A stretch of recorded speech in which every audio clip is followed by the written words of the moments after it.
है। ये हो सकता है कि एक अजब कोइंसिडेंस है कि चिराग पासवान और तेजस्वी यादव दोनों एक ही जगह खड़े हैं। जी। एक जगह तरफ जहाँ पे तेजस्वी यादव ने भी अच्छा किया है चुनाव में प्रदर्शन, लेकिन सरकार में नहीं है।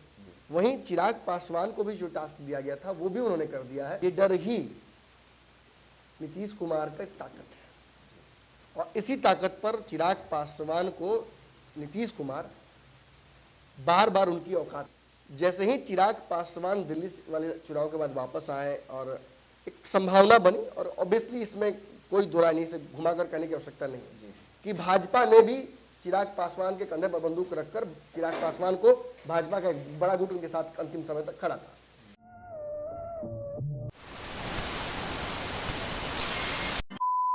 नमस्कार, मैं हिमांशु कुमार, आप देख रहे हैं भारत लाइव। पंचनामा के इस खास शो में आप सभी का बहुत बहुत स्वागत है। इस खबर में हम खबरों की चीड़ फाड़ करते हैं, उसे अलग अलग ढंग से समझने की कोशिश करते हैं, लेकिन इस खास पेशकश में हम शुरुआत जो है वो एक प्रश्नवाचक चिन्ह से करते हैं और विश्लेषण के अंत में ये कोशिश रहती है हमारी कि उसका जो जवाब है आपको पूर्ण विराम के तौर पर मिल जाए। और हमारे साथ हैं डॉक्टर नमन मिश्रा, हमारे संपादक महोदय। और आज का हमारा सवाल सर है कि क्या चिराग पासवान और तेजस्वी यादव एक होंगे? क्या लगता है, ये संभावना है बिहार की राजनीति में? ये संभावनाएं तो असीमित है जी। ये मैथमेटिकल प्रोबेबिलिटी मैट्रिक्स है, कुछ भी संभव है, कोई किसी के साथ जा सकता है। हाँ, थोड़ी देर पहले हम चर्चा कर रहे थे तो आपने एक शब्द का प्रयोग किया था, महत्वाकांक्षा। महत्वाकांक्षा के तहत ये दोनों एक दूसरे के साथ आ सकते हैं। देखिए, महत्वाकांक्षाएं तो अब नगण्य हो गई। जब व्यक्ति जब शिखर पे होता है तो उसको उससे भी ऊपर जाने की महत्वाकांक्षा होती है, लेकिन जब फर्श पे गिरा होता है तो उसे बस खड़े होने की महत्वाकांक्षा होती है। सारे सपने उसमें ध्वस्त हो जाते हैं, बस खड़े कैसे होना है। आज ये विडंबना है, ये आयरनी है। ये हो सकता है कि एक अजब कोइंसिडेंस है कि चिराग पासवान और तेजस्वी यादव दोनों एक ही जगह खड़े हैं। एक जगह तरफ जहाँ पे तेजस्वी यादव ने भी अच्छा किया है चुनाव में प्रदर्शन, लेकिन सरकार में नहीं है। वहीं चिराग पासवान को भी जो टास्क दिया गया था वो भी उन्होंने कर दिया है, फिर भी उनको कंसिडरेशन नहीं है। तो इन दोनों का एक जो होता है ना कि अगर आपका हमारा गम मिलता है तो दोस्ती लाजमी है, हो जाती है। कभी शराब और आपके दुकान पर जाइएगा, देखिएगा दो पियक्कड़ एक ही अपने गम को मिटाने के लिए खो जाते हैं, वो दोस्तियाँ वहीं से शुरू होती हैं। हालांकि बिहार में तो बंद है, कहीं कागज पे लिखा है, कहीं नहीं आता कि बंद है। लेकिन अब एक तो एंगल है कि दोनों एक साथ हो सकते हैं, लेकिन इतना ही पे राजनीति काम नहीं करती है, इतनी ही संभावना पर राजनीति कभी काम नहीं करती है। पूरा गणित होना चाहिए, सारा प्लान एग्जीक्यूट करने के लिए, और बैकअप प्लान साथ में होना चाहिए। एक बात मैं बता दूं कि भाजपा बिहार में नीतीश कुमार को आज पीठ पर लेकर घूम रही है, कल माथे पर रखी हुई थी, आज पीठ पर भी रखी हुई है। तो लोगों को लग रहा है कि ऐसा क्यों कर रही है, अब तो उतारने लायक हो गए हैं। लेकिन भाजपा के मन में जो डर है नीतीश कुमार को लेकर और बिहार खोने को लेकर, ये डर ही नीतीश कुमार का ताकत है और इसी ताकत पर चिराग पासवान को नीतीश कुमार बार बार उनकी औकात याद दिलाते हैं। देखिए, अगर कोई व्यक्ति आजीवन कोई गलती कर रहा हो और सुधार करना चाहता हो तो आप ये हवाला देकर उसे सुधरने का मौका नहीं दे सकते कि आप तो क्लिनिकली रहे हैं, टर्मिनली आप बदमाश रहे हैं, ये नहीं कह सकते। आपको सुधरने का मौका सबको मिलना चाहिए। और ये हालांकि फिर एक आर्बिट्ररी मेरा स्टेटमेंट हो जाएगा, लेकिन सच्चाई यही है कि आज चिराग पासवान अपनी सारी दकियानुसी राजनीति जो रहा है लोजपा का, जो सारी रही है राजनीति की, दलित महादलित इसी समाज के पुरानी परंपराएं रवाते रही हैं, जिसका फायदा उठाकर रामविलास पासवान ने अच्छे खासे समय तक शासन किया, सत्ता में रहे, मौसम वैज्ञानिक कहलाए, लेकिन इन सभी चीज़ों को अपने पिता की इस राजनीति से आगे बढ़ना चाहते हैं वो। तो ऑब्वियसली ये गलत नहीं है, लेकिन बिहार के राजनीति में बैठा हुआ जो डीएनए में बैठ गया है जातिवाद, जो जातिगत राजनीति का अलग अलग स्लीपर सेल, वो आप नहीं निकाल सकते हैं। नीतीश कुमार को कंस्ट्रक्टिव क्रिटिसिज्म पसंद नहीं है, किसी तरह का क्रिटिसिज्म पसंद नहीं, लेकिन कंस्ट्रक्टिव क्रिटिसिज्म अगर कोई करता है तो वो तो और उसमें बमक जाता है। उनकी पार्टी के कई नेता जो उनकी ही सरकार के किसी कार्य का अगर विरोध कर देते हैं तो अब देखिएगा कि उनको फ्रंटिंग में बिठा दिया जाता है, लास्ट लाइन में, कन्याकुमारी में। लेकिन अगर कोई बड़ाई करता रहे, नीतीश कुमार गलती करते रहे और बड़ाई करता रहे, तो वो व्यक्ति नर से नरेंद्र हो जाता है। माने वो आरसीपी सिंह हो जाता है, वो अशोक चौधरी हो जाता है, वो अलग अलग उपमाओं को प्राप्त करता है, नीतीश कुमार के हृदय में स्थान मिलता है। और ये सारी चीजें क्यों होती है? और देखिए, वो आदमी बदलता रहता है। एक समय के बाद चाहे कितना भी किसी से आपको प्यार हो, उसकी कुछ कमियां आपको दिखती हैं, and you try to mend them. आप उनमें थोड़ा वो बदलाव करना चाहते हैं, जो कि नेचुरल है, गलत नहीं है। लेकिन नीतीश कुमार को ये हजम नहीं होता है। ऑब्वियसली नीतीश कुमार के साथ काफी दिनों से ये एनडीए का गठबंधन था, लेकिन जैसे ही चिराग पासवान दिल्ली वाले चुनाव के बाद वापस आए और एक संभावना बनी, और ऑब्वियसली इसमें कोई दोहराई नहीं, से घुमाकर कहने की आवश्यकता नहीं है कि भाजपा ने भी चिराग पासवान के कंधे पर बंदूक रखकर चिराग पासवान को, भाजपा का एक बड़ा गुट उनके साथ अंतिम समय तक खड़ा था। लेकिन जैसे ही लोगों को एहसास हुआ कि नहीं, अभी पूरी तरह से भाजपा स्वावलंबी नहीं हो पाई है, तो वो जो एक टेक है नीतीश कुमार का जो लेकर भाजपा खड़ी है, उससे इतना मोहब्बत हो गया है कि उसे छोड़ना नहीं चाहती है। तो उस चक्कर में क्या हो रहा है, जो बलि का बकरा चिराग पासवान बन जा रहे हैं। भाजपा का एक बड़ा गुट जो चाहता था कि चिराग पासवान को सामने लेकर आया जाए, उनको स्थान मिले मंत्रिमंडल में, वो भी चुप हो गया, क्योंकि सुशील मोदी का राजनीतिक जो है वो बंध्यकरण बिहार में कर दिया गया था। लेकिन फिर भी वो वापसी करते हैं। और क्यों करते हैं? क्योंकि बिहार भाजपा के जो सुशील मोदी के अलावा जो सो कॉल्ड सीनियर लीडर्स हैं, उनमें लीडरशिप नाम का कोई चीज़ नहीं है, सभी मौका परस्त है। अपनी मौका परस्ती में उन्होंने एक बढ़िया अपॉर्चुनिटी बिहार भाजपा को लीड करने का अलग अलग महत्वाकांक्षी गुट बनाकर खो दिया। और उसकी वजह से क्या हुआ, वापस सुशील मोदी की बिहार में एंट्री हो गई। दखल अंदाजी, ये होना चाहिए, ये नहीं होना चाहिए। एक लिस्ट मंत्रिमंडल की फाइनल करने में 1.5-2 महीना लग गया। मंगलवार आया, मंगलवार गया, आज होगा, कल होगा, परसों होगा। बिहार के कितने विश्लेषक बेचारे विश्लेषक से उड़ी सो गए, ये कहते कहते कि आज हो जाएगा, आज हो जाएगा, बहुत जल्द हो नहीं हो जाएगा, बहुत पाया, जल्द हो जाएगा। नहीं हो पाया। लेकिन ये बातें तय थी कि भाजपा की गुटबाजी की वजह से ये नहीं हो पा रहा है। बहुत सारे पेज थे, लेकिन एक पेज बड़ा पेज था। और यही स्थापित हो गया कि जो लोग चिराग पासवान साथ खड़े हैं भाजपा के, वो अब धीरे धीरे सरेंडर करेंगे वापस उसी गंगोत्री में, और उनको फिर वहीं जाना पड़ेगा सुशील मोदी के शरण में। कल भी एक एग्जाम्पल हुआ, इतने प्रखर वक्ता हैं, इतने बड़े राजनीतिज्ञ हैं, इतना बड़ा कद है रामेश्वर चौरसिया जी का, भले ही अब विधायक नहीं है, भले ही कोई बड़ी बड़ी जिम्मेदारी इनको नहीं दी है पार्टी ने, लेकिन इस व्यक्ति की राजनीति इतनी तगड़ी थी कि नरेंद्र मोदी बनाने में अगर कुछ गिलहरी भर का भी योगदान था तो इनका था। बिहार से एक प्रखर वक्ता मुखर होकर हिमायत करना नरेंद्र मोदी का, उस वक्त जब आडवाणी से चल रहा था कंटेंशन, तो उसके बावजूद आज सरेंडर कर देना उनका। हम जब सासाराम गए थे तो याद है आपको किस तरह से उनके जो समर्थक हैं या वो है सुशील मोदी का नाम लेकर सीधे तौर पर आलोचना कर रहे थे और कह रहे थे कि सुशील मोदी ने घर में पॉकेट में रख लिया है भाजपा को, उससे निकालना है। और आज उसी में सरेंडर करने जा रहे हैं। आप कांग्रेस ज्वाइन कीजिएगा, मैं ये पूछना चाहता हूँ, रामेश्वर चौरसिया कहाँ जाएंगे? कांग्रेस ज्वाइन करेंगे, ये वापस उसी गंगोत्री में जाएंगे, फिर वहीं जाकर भाजपा में शरण में गिर जाएंगे और कहेंगे कि जो मिलने यही मिलेगा। एक और बात है, बड़ी बात, इन दोनों का साथ आना। ठीक है, हमने तो बात कर ली एनडीए की, अब थोड़ा तेजस्वी यादव की बात में कर लूँ, फिर हम उस कंक्लूजन में पहुंच जाएंगे। तेजस्वी यादव की राजनीति जिस तरह की रही है, हाँ, चुनाव के दौरान शायद आप मेरे साथ थे, हम दोनों जब स्कॉर्पियो से आ रहे थे, लगता है मुझे हम किशनगंज या कहीं इसी आसपास में थे, किशनगंज, और मुझे लगता है कि शायद सीतामढ़ी के बीच में हम कहीं थे, एग्जैक्टली उसी बीच में कहीं थे हम। और हमने चर्चा की थी, तो मैंने आपको बताया था कि ये कांग्रेस की वजह से बनते बनते रह जाएंगे। लग नहीं रहा कि कांग्रेस जस्टिफाई कर पाएगी 70 सीट्स लेना, और वही हुआ। चिराग पासवान के अलावा तेजस्वी यादव को भी पता था कि ये जो लड़ाई है वो अपनी वजह से नहीं हारेंगे, इसमें एक्सटर्नल फैक्टर्स हैं और वो उनको डैमेज कर सकते हैं, और वही हुआ। तो यहाँ भी राजनीतिक रूप से भी देखते हैं तो दोनों उसी स्थिति में हैं, दोनों ने अच्छा करने की कोशिश की, दोनों से गलतियां हुई हैं और दोनों अपनी गलतियों की वजह से ही आज यहाँ है।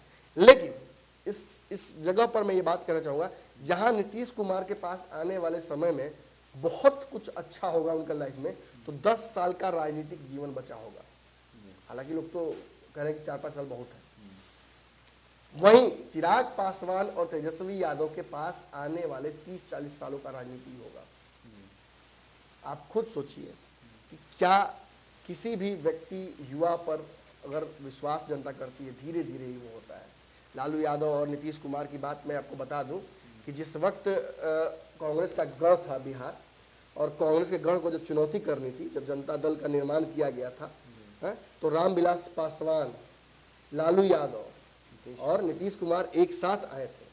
इन्होंने मिलकर सरकार बनाई थी, भाजपा ने भी समर्थन किया था, और उसके बाद सबकी महत्वाकांक्षाएं जागी।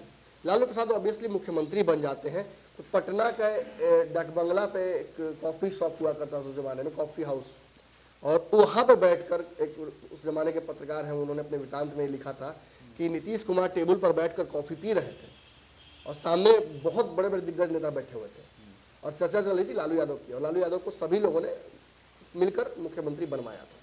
क्योंकि बाबा ने बताया थोड़ी देर पहले हमें कि बड़ा वोट बैंक था यादवों का, फिर मुसलमानों की जो एक रुचि थी इस गठबंधन में, उसका फ़ायदा उठाना, नीतीश कुमार का जो वोट बैंक है वो इस प्लेट पर लेकर आना, और इसी समीकरण से महत्वाकांक्षाएं जो उपजी, उसमें नीतीश कुमार ने टेबल पर हाथ पटक कर कहा था कि एक बार मुख्यमंत्री तो बनूंगा ही, चाहे उसके लिए जो करना पड़े। और आज देखिए कि लालू प्रसाद यादव हाशिए पर हैं और नीतीश कुमार 15 साल के ऊपर जा रहे हैं सत्ता प्राप्त करने के बाद, और अब जो सत्ता है ऐसे ही महत्वाकांक्षी लोग और भी नीचे से आ रहे हैं। चिराग पासवान को भी सत्ता चाहिए, तेजस्वी यादव को भी सत्ता चाहिए, और बाहर से आई हुई प्रिया पुष्पम चौधरी जी को भी सत्ता चाहिए। तो अभी महत्वाकांक्षाएं जो है राजनीतिक रूप से सभी को एक बार फ्री हैंड चाहिए होता है। अगर आप किसी हाउस होल्ड में जाइएगा परिवार में, और सबसे छोटे बच्चे से भी पूछिएगा कि फ्री हैंड चाहिए, वो भी कहेगा एक बार तो मौका मिलना ही चाहिए। और इससे देखिए, इससे एक और बात है कि राजनीति और पानी के साथ एक खास बात है कि जगह रोक दीजिएगा ना तो सड़ाव आया।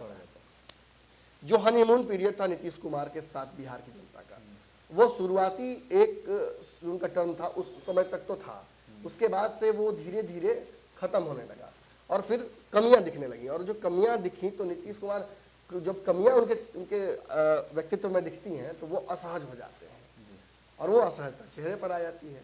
और आपको खूब अच्छे से पता है, इधर तो बहुत चर्चा मैंने की है कि असहजता से होता क्या है। तो उस समय के राजनीति में जब ये तीनों युवा नेता स्टेब्लिश होना चाहते थे, तो सबसे पहले आपको पता है कि राजद का निर्माण हुआ 1997 में।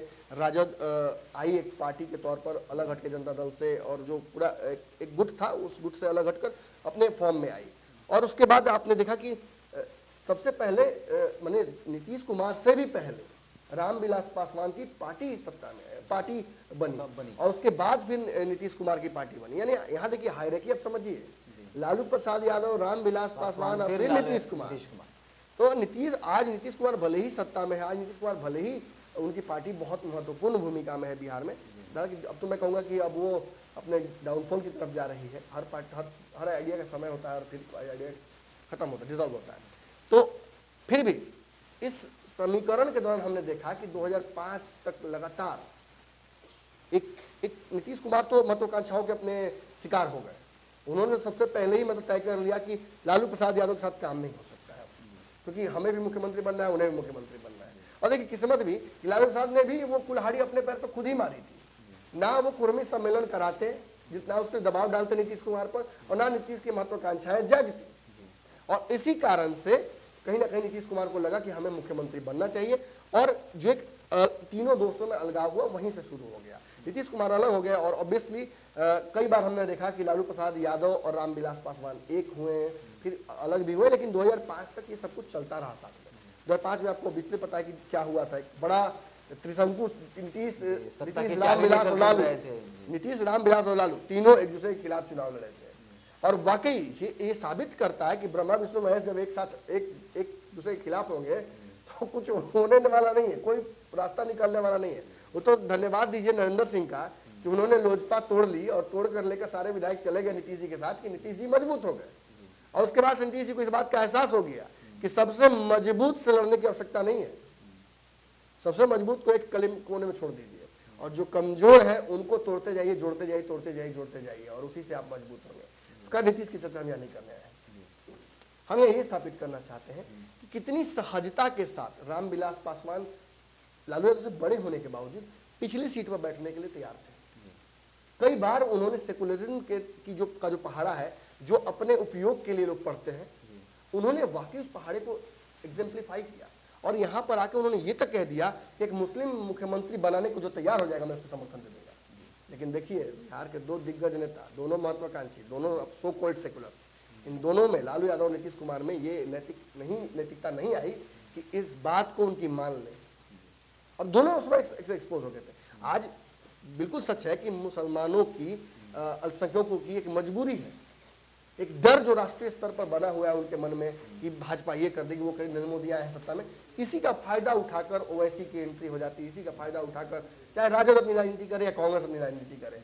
ये साबित करता है कि देखिए, डर जो होता है वो अलग अलग फॉर्म्स लेता है, अलग अलग फॉर्म्स लेकर आता है, ओमनी प्रेजेंट होता है, और उस कारण से होता है क्या, कभी वो डर भाजपा बनकर आता है, कभी डर पाकिस्तान बनकर आता है, कभी बांग्लादेश बनकर आता है, कभी हिंदू राष्ट्र बनकर आता है, कभी राष्ट्रवाद बनकर आता है, कभी अलग अलग कानूनों के तहत, कभी ट्रिपल तलाक के रूप में आता है, कभी सीए, कभी सीएबी, इन सभी चीज़ों के तहत वो आता है और उसका फायदा राजनीति को उठाते हैं। लेकिन हम इस पर चर्चा करने नहीं आए।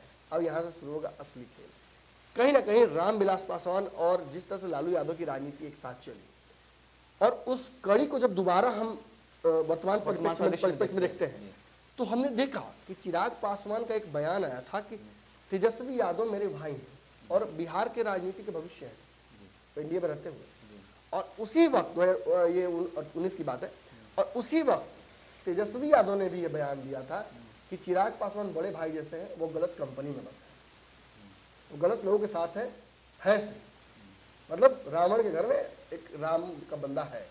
और ये बातें जब हुई तो कई संभावनाओं पर चर्चा हुई, यहाँ तक कि मुझे एक घटना याद, खासतौर पर जो याद आ रही है, मैं जिक्र जरूर करना चाहूँगा। तेज प्रताप यादव ने एक पोस्टर लगवा दिया था। उस पोस्टर में उन्होंने, ये वक्त शायद रामनवमी का था, उसमें उन्होंने अपनी माता जी को दुर्गा के अवतार में दिखाया था और महिषासुर बना दिया था उन्होंने रामविलास पासवान को।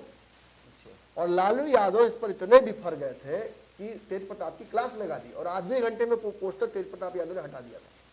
बाद में राबड़ी देवी ने भी ये कहा कि वो बहुत आदरणीय है, उनका स्थान लालू यादव के हृदय में एक अलग है रामविलास पासवान का। आपको याद होगा, नीतीश कुमार को लेकर हमेशा लालू प्रसाद यादव कटाक्ष करते रहे हैं, हमेशा बहुत क्रिटिकल रहे हैं। हालांकि वो मोह दिख जाता है, जब बड़ा भाई के भूमिका में वो आते हैं तो मोह दिख जाता है नीतीश कुमार को लेकर। 2015 में नीतीश असहज होते हैं तो लालू भागे भागे आते हैं अपने भाई की सहायता के लिए। बाबा बार बार इसका जिक्र करते हैं। और आज भी तेजस्वी यादव, तेज प्रताप यादव नीतीश को लेकर बहुत क्रिटिकल होते हैं, लेकिन लालू यादव की भाषा में आज भी मोह दिखता है, आज भी नीतीश कुमार के लिए मोह दिखता है, और वही सम्मान दिखता है रामविलास पासवान के लिए।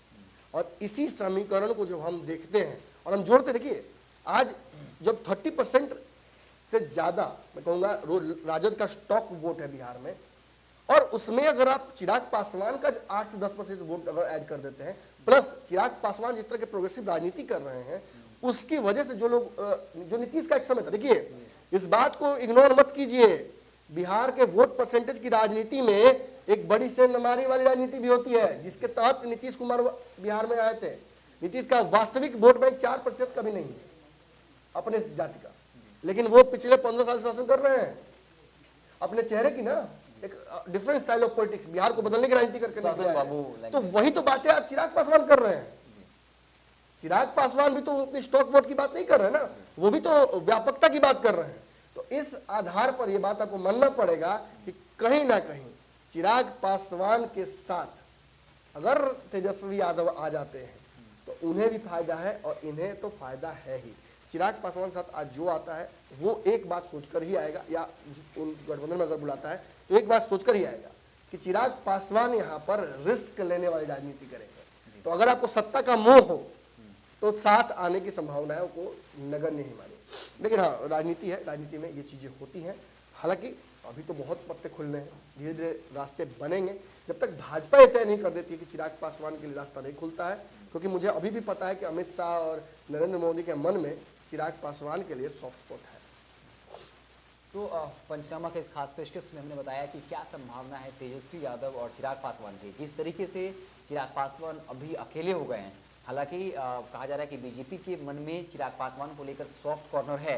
अगर बीजेपी जो है अपनी तरफ से स्पष्ट कर देती है और चिराग पासवान अगर बीजेपी से अलग हो जाते हैं तो अपनी वजूद बचाने के लिए कहीं ना कहीं जो है चिराग पासवान तेजस्वी यादव का दामन थाम सकते हैं। ठीक उसी तरीके से जैसे रामविलास पासवान कई सालों तक जो है सत्ता में रहे, मौसम वैज्ञानिक के तौर पर जाने जाते रहे और केंद्र की राजनीति की, तो चिराग पासवान भी जो वर्तमान परिदृश्य है, जिस तरीके से उनके तमाम नेता जो है उनको तोड़ा जा रहा है, उस परिदृश्य में चिराग पासवान तेजस्वी यादव दोनों साथ आ सकते हैं। तो ये आज का हमारा पंचनामा विश्लेषण था, जहां हम आशा करते हैं कि आपका जो प्रश्नवाचक चिन्ह है वो पूर्ण विराम में बदल गया होगा कि क्या वाकई में चिराग पासवान और तेजस्वी यादव साथ आ सकते हैं, और आ सकते हैं तो किन परिस्थितियों में साथ आ सकते हैं। तो आप देखते रहें भारत लाइव, हम आपको पल पल की खबरों से लगातार अपडेट करते रहेंगे।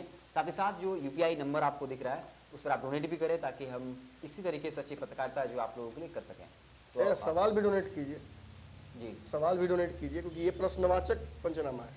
इसमें आपके जहन में जो सवाल होते हैं उन्हें हम अपने पटल पर लाकर रखते हैं और उसी सवाल का चीर फाड़ करके जो भी विश्लेषण होता है वो आपके समझ रख देते हैं।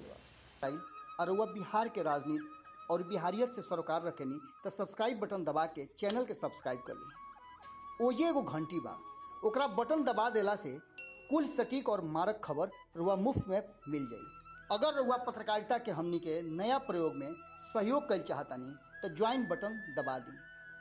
Paytm number